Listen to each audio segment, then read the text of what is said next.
Seorang muslim juga sangat disarankan untuk menolong hewan, khususnya pada hewan yang menderita, termasuk hewan najis seperti anjing. Terima kasih sudah mampir di channel saya. Sebelum lanjut nonton video ini, lihat tombol subscribe kalian. Kalau masih merah, silahkan tekan tombol subscribe-nya sekarang ya guys, karena subscribe itu gratis.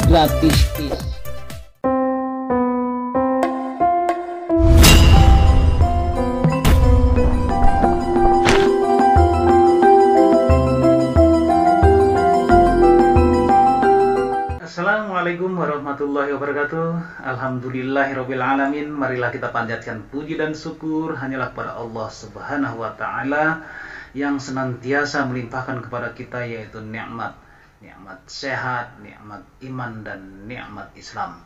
Selawat serta salam semoga tercurah kepada junjungan alam yaitu Nabi besar Muhammad sallallahu alaihi wasallam, kepada keluarganya, kepada sahabatnya, dan insya Allah kepada kita semuanya sebagai penerus perjuangan beliau hingga akhir zaman. Dan tak lupa saya ucapkan banyak terima kasih kepada teman-teman semuanya yang senantiasa setia menonton video ini hingga selesai. Tidak ada kata yang pantas untuk kalian selain kata sukses buat kalian semuanya. Seperti biasanya, saya mengulas tentang moton, tapi pada kali ini saya akan mengulas masalah tentang kucing. Kucing merupakan salah satu hewan yang lucu dan termasuk dalam hewan yang istimewa di dalam Islam. Sebab merupakan hewan yang dipelihara oleh Nabi Muhammad SAW yang sangat beliau sayangi. Banyak orang yang masih merasa takut untuk memelihara kucing karena bisa berdampak buruk untuk kesehatan. Akan tetapi yang perlu kita ketahui, semua makhluk yang diciptakan oleh Allah Subhanahu wa taala di muka bumi ini tentunya mempunyai kegunaannya masing-masing, seperti halnya dengan kucing. Meskipun ada sisi negatif dari hewan lucu ini, seperti mencuri ikan di atas meja walaupun udah ditutup masih dibongkar sama dia, atau pipis dan membuang kotoran semaunya. Namanya juga kucing ya. Namun ternyata kucing juga memiliki keistimewaan, dan bagi orang yang memelihara kucing juga akan memperoleh pahala. Dalam hal memelihara kucing bukan tidak ada dasarnya. Seperti yang diriwayatkan oleh hadis Bukhari Muslim, Rasulullah SAW melarang mengurung, contohnya seperti burung, hingga binatang itu mati. Seseorang wanita akan disiksa karena kucingnya dikurung sehingga mati, lalu dimasukkan orang itu kelak ke dalam neraka. Karena kucing itu tidak diberikan makan maupun minum dan tidak dibiarkannya memakan serangga. Datangnya agama membawa rahmat bagi seluruh alam, termasuk di dalamnya binatang. Agama Islam khususnya melarang kita memperlakukan binatang seenaknya, karena semua binatang adalah umat seperti kita. Quran surat 6 ayat 38. Hai orang-orang yang beriman, janganlah kamu melanggar syiar-syiar Allah, dan jangan melanggar kehormatan bulan-bulan haram. Jangan mengganggu binatang-binatang dan juga binatang-binatang untuk kurban.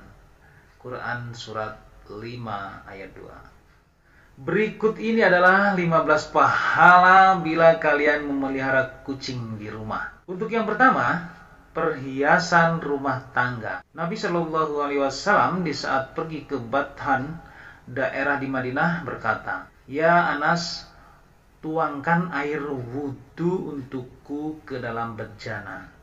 Lalu Anas menuangkan air. Ketika sudah selesai, Nabi menuju bejana. Namun seekor kucing datang dan menjilati bejana itu. Melihat itu, Nabi berhenti sampai kucing tersebut berhenti minum lalu berwudu. Saat Nabi ditanya tentang kejadian itu, maka beliau menjawab, "Ya Anas, kucing termasuk perhiasan rumah tangga. Ia tidak dikotori sesuatu, bahkan tidak ada najis." Kemudian yang kedua, kucing bukan hewan najis. Allah sendiri sudah meniadakan najis pada kucing.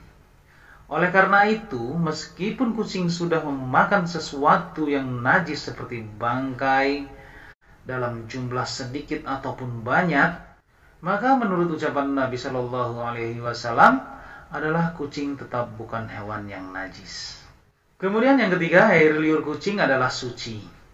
Dalam beberapa hadis, Nabi juga sudah menekankan jika air liur kucing tidaklah najis, dan bahkan air bekas minum kucing bisa digunakan untuk wudu, sebab kucing dianggap sebagai hewan yang suci. Seperti yang telah beliau sampaikan, kucing itu tidak najis.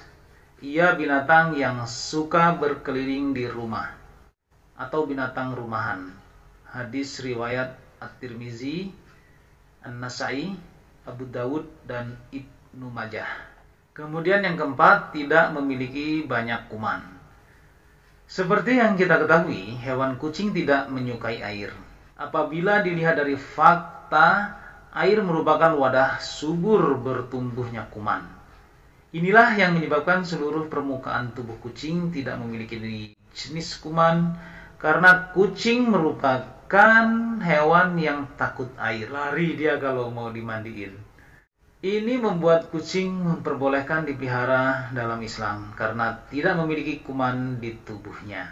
Yang kelima adalah melindungi dari gigitan serangga atau tikus. Di abad ke-13, sebagai sebuah manifestasi penghargaan masyarakat Islam, rupa kucing dibuat sebagai ukiran cincin khalifah seperti patung, porselen, dan bahkan sampai mata uang. Dalam dunia sastra pun, para penyiar tidak ragu untuk membuat syiar pada kucing peliharaannya, yang sudah sangat berjasa untuk melindungi koleksi buku karena dari tikus dan juga sejenis serangga lainnya. Kemudian yang keenam adalah melatih sikap empati. Dengan memelihara kucing, maka akan menjadi latihan sifat empati pada seseorang, dan anak kecil yang dalam masa perkembangannya dikelilingi oleh kucing, maka ia juga akan menjadi anak terlatih menjadi empati dan penuh kasih sayang, serta selalu memiliki pertimbangan atas apa yang dilakukan. Kemudian yang ketujuh, kegiatan yang disukai oleh Allah Subhanahu wa Ta'ala. Memelihara hewan peliharaan, khususnya kucing, dengan cara merawat dan menyayangi kucing tersebut menjadi tanggung jawab dan juga kewajiban kita. Allah sendiri menyukai seseorang yang memiliki rasa kasih dan penyayang pada hewan seperti kucing tersebut. Kemudian yang kedelapan merupakan sedekah. Umat muslim sangat dianjurkan untuk memelihara, memberikan makan dan juga minum pada hewan seperti kucing, khususnya saat hewan tersebut sedang lapar dan haus, sebab akan jadi berdosa jika harus membuat hewan tersebut menderita. Dengan memelihara kucing tersebut, maka sudah dijadikan sedekah bagi orang tersebut. Seperti yang tertuang di dalam hadis, yaitu pada setiap sedekah terhadap makhluk yang memiliki hati atau jantung yang hidup akan dapat pahala kebaikan. Seseorang muslim yang menanam tanaman atau tumbuh-tumbuhan yang kemudian dimakan oleh burung-burung, manusia, atau binatang, maka baginya sebagai sedekah. Hadis riwayat Bukhari Muslim. Yang kesembilan, mendapat ampunan dan ridha Allah Subhanahu wa Ta'ala. Dari Syekh Dr. Muhammad Luqman dalam kitab Abdul Mufrad menyebutkan, jika setiap muslim memang sudah dianjurkan untuk selalu berbuat baik pada semua hewan seperti kucing, supaya nantinya bisa mendapat ampunan dan juga ridha dari Allah Subhanahu wa Ta'ala. Kemudian yang 10, dosanya diampuni. Seseorang muslim juga sangat disarankan untuk menolong hewan, khususnya pada hewan yang menderita, termasuk hewan najis seperti anjing. Ini membuat umat muslim tidak memiliki pengecualian untuk menolong binatang seperti kucing dan hewan najis seperti anjing, karena tujuannya sangat mulia, yakni tidak membiarkan hewan tersebut menderita. Dengan memelihara kucing contohnya, maka perbuatan dosa orang yang menolong hewan tersebut akan diampuni. Seperti yang diriwayatkan dalam hadis, seseorang wanita pelacur memelihara seekor anjing di atas sumur dan hampir mati karena kehausan. Lalu wanita itu melepas sepatunya, diikatnya dengan kerudungnya, dan diambilnya air dari sumur lalu diminumkan ke anjing itu. Dengan perbuatannya itu dosanya diampuni. Hadis riwayat Bukhari. Yang ke-11, mempunyai irama serupa zikir kalimah Allah. Seorang sufi yang bernama Ibnu Bashat hidup pada abad ke-10 menceritakan, jika suatu hari ia dan sahabat-sahabatnya sedang duduk di atas masjid kota Kairo sambil menyantap makan malam, saat kucing melewatinya, Ibnu Bashat memberikan sepotong daging pada kucing tersebut. Akan tetapi kucing tersebut kembali lagi dan Bashat memberikan potongan daging kedua. Secara diam-diam, Ibu Bashat mengikuti kucing tersebut sampai sebuah rumah kumuh dan ia melihat kucing tersebut memberikan sepotong daging tersebut pada kucing lain yang buta kedua matanya. Kejadian tersebut menyentuh hatinya sampai ia menjadi seorang sufi sampai meninggal di tahun 1067. Selain itu juga terdapat cerita seseorang sufi di Irak bernama Shibli yang bermimpi jika segala dosanya terampuni sesudah ia menyelamatkan kucing dari bahaya. Selain itu juga, kaum sufi juga percaya jika dengkuran nafas kucing mempunyai irama yang serupa dengan zikir kalimah Allah Subhanahu wa taala. Yang ke-12, disayangi penghuni langit. Di dalam sebuah hadis yang sudah diriwayatkan oleh Muslim, Rasulullah Shallallahu alaihi wasallam bersabda, orang yang penyayang maka juga akan disayang. Orang yang penyayang maka juga akan disayang oleh Allah Subhanahu wa taala. Sayangilah makhluk Allah yang ada di muka bumi, maka niscaya juga akan disayangi penghuni langit. Maka niscaya juga akan disayangi penghuni langit. Yang ke-13, menjadi timbangan kebaikan saat kiamat. Seseorang yang memelihara kucing ataupun binatang lainnya dalam jalan Allah dengan penuh iman pada Allah dan meyakini akan kebaikan yang diberikan oleh Allah, maka kebaikan yang sudah diberikan pada hewan tersebut, memberikan makan hewan tersebut, dan bahkan kotorannya kelak akan ditimbang sebagai kebaikan di hari kiamat. Yang ke-14, mendapatkan rahmat di hari kiamat. Seseorang yang penyayang hewan seperti kucing dan hewan lainnya, termasuk hewan sembelihan sekalipun, maka akan mendapat rahmat dari Allah Subhanahu wa taala di hari kiamat nanti. Barang siapa menyayangi meskipun terhadap hewan sembelihan, niscaya Allah akan merahmati pada hari kiamat. Hadis riwayat Bukhari. Yang ke-15, mendapat ganjaran baik dan surga.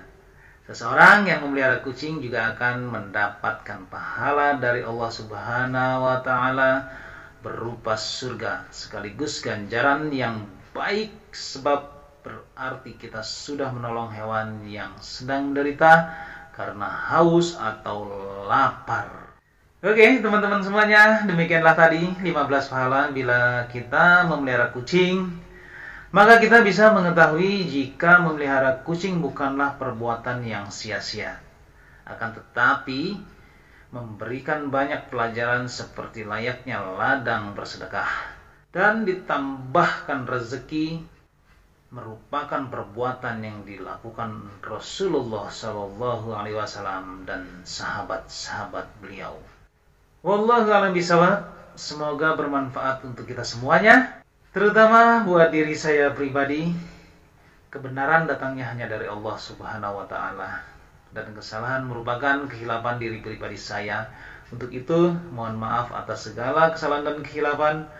Dan jangan lupa ya teman-teman semuanya untuk menyedekahkan subscribe kalian. Semoga menjadi ladang amal jariah buat kalian semuanya. Sampai ketemu lagi dengan saya Endang Gunawan di video saya selanjutnya. Wallahul muwaffiq ila aqwamit thoriq. Wassalamualaikum warahmatullahi wabarakatuh.